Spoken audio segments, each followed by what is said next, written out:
Welcome to the Salmon Runs YouTube. Enjoy the video.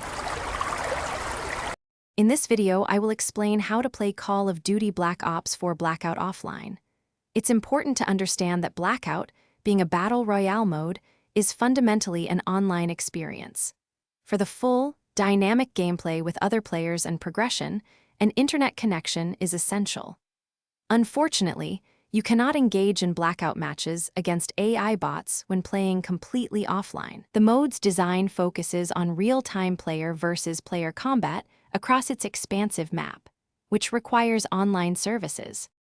While full Blackout matches are online, you can still load into the Blackout map offline for exploration. This is a fantastic way to familiarize yourself with the massive environment without the pressure of enemy players. You can scout out different areas, learn the names of locations, and identify good spots for cover or high-tier loot. It's an excellent practice tool to understand the map's topography and plan your routes for future online engagements, giving you a strategic advantage. Beyond Blackout, Call of Duty Black Ops 4 provides excellent offline options. You can dive into the traditional multiplayer mode and battle against up to 5 adjustable AI bots across all maps. This is ideal for practicing your aim and learning weapon recoil. Additionally, the popular Zombies mode is entirely playable offline, offering hours of fun solo or with a friend in split screen. Both of these modes allow you to enjoy a significant portion of the game without needing an internet connection.